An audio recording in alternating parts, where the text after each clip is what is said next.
নমস্কাৰ আপোনালোক সকলোকে পুনৰবাৰ টিকে মাইণ্ডৰ অন্য এটা ভিডিঅ' লৈ স্বাগতম জনাইছো। আজিৰ এই ভিডিঅ'টোৰ জৰিয়তে আপোনালোকক জনাম যে ভাৰত চৰকাৰৰ ফালৰ পৰা মহিলাসকলৰ সুৰক্ষাৰ কাৰণে কেনেকুৱা ধৰণৰ নতুন ষ্টেপ হাতত লৈছে তো তাৰ ওপৰতে মই আজিৰ এই ভিডিঅ'টোক আপোনালোক সকলোকে জনাই যাম। তো কলকাতাত যি নেকি ভয়ানক এটা কাণ্ড হৈ গ'ল, তো তেনেকুৱা ধৰণৰ কাণ্ড যে কেৱল কলকাতাতে হৈছে তেনেকুৱা ধৰণৰ কথা নহয়, গোটেই ভাৰতবৰ্ষত নিতৌ কিজান তেনেকুৱা ধৰণৰ ঘটনা সংঘটিত হয় বহুতো অফিচ কাছাৰীত, হয়নে নহয়? যিমানবিলাক প্ৰাইভেট অফিচ থাকে বা চৰকাৰী অফিচ, তো তেওঁলোকে হয়তো মানসিক বা শাৰীৰিক নিৰ্যাতনৰ বলি হ'ব লগা হয় মহিলাসকলে। এতিয়া এইটো অপ্ৰিয় হ'লেও সত্য কথা না, প্ৰাইভেট যিবিলাক নেকি কোম্পানী আছে তো সেইবিলাকত বেছিকৈ মানে হাৰাশাস্তি কৰে তো মহিলাসকলৰ ওপৰত। তো বন্ধু বান্ধৱীসকল, মহিলাসকলৰ সুৰক্ষাৰ বাবেনো ভাৰত চৰকাৰৰ ফালৰ পৰা কলকাতাৰ সেই কাণ্ডটোৰ পাছত কেনেকুৱা ধৰণৰ পদক্ষেপ হাতত লৈছে মই আজি আপোনালোকক তাৰ ওপৰতে জনাম। তো ভিডিঅ'টো শেষলৈকে চাই থাকিব। আপুনিও যদি এগৰাকী মহিলা, ভিডিঅ'টো কাৰোবালৈ শ্বেয়াৰ কৰি দিয়ক, সকলোৱে যাতে এই ইনফৰমেশ্যনটো জানিব পাৰে। তো মই শ্ৰী প্ৰাঞ্জল গগৈ, আপোনালোকে চাই আছে টিকে মাইণ্ড। আহক আৰম্ভ কৰোঁ আজিৰ ভিডিঅ'। আজিৰ ভিডিঅ'টো আৰম্ভ কৰাৰ আগতেই আপোনালোকক এটা ৰিকুৱেষ্ট কৰিম, ভিডিঅ'টো শ্বেয়াৰ কৰি দিয়ক সেইসকল মহিলাৰ কাৰণে যিসকল মহিলাই নেকি অফিচ কাছাৰীত কাম কৰে। তো বন্ধু বান্ধৱীসকল, যেতিয়া নেকি কোনো এগৰাকী মহিলাই প্ৰাইভেট কোনোবা এটা কোম্পানীত কাম কৰে, তেতিয়া যদিহে সেই মহিলাগৰাকীৰ ওপৰত তেনেকুৱা ধৰণৰ শাৰীৰিক আৰু মানসিক নিৰ্যাতন চলি থাকে, তেতিয়া মহিলাগৰাকী এটা কাৰণত সেই কথাবিলাক মানুহৰ আগত দাঙি ধৰিব নোৱাৰে।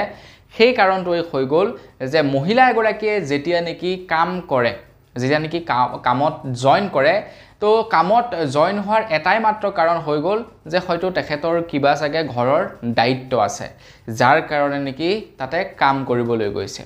আৰু যেতিয়াই নেকি কোনোবা এজন মালিকৰ বিৰুদ্ধে অভিযোগ দাখিল কৰিব, তেতিয়া প্ৰথম কথা হৈ গ'ল তেখেতে সেই কামটো হেৰুৱাব লাগিব অবভিয়াছলি।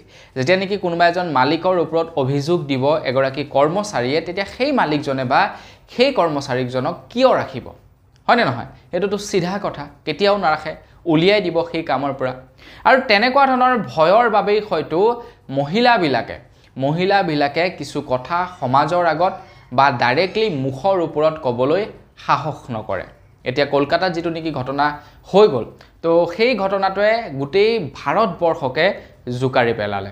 এতিয়া সেই ঘটনাটো কি হৈ গ'ল, আপোনাৰ মানুহৰ সন্মুখলৈ ওলাই পৰিলে। যদি সেই ঘটনাটো মানুহৰ সন্মুখলৈ ওলাই নপৰিলেহেঁতেন, তেতিয়া হয়তো ভাৰত চৰকাৰৰ ফালৰ পৰা এনেকুৱা ধৰণৰ এটা পদক্ষেপ হাতত নললেহেঁতেন। এতিয়া ভাৰত চৰকাৰৰ ফালৰ পৰা শ্বেয়াৰ বক্স নামেৰে এটা নতুনকৈ পৰ্টেল মুকলি কৰিছে। আৰু এই পৰ্টেলটো বিশেষকৈ মহিলাসকলৰ বাবে, ছোৱালীসকলৰ বাবে।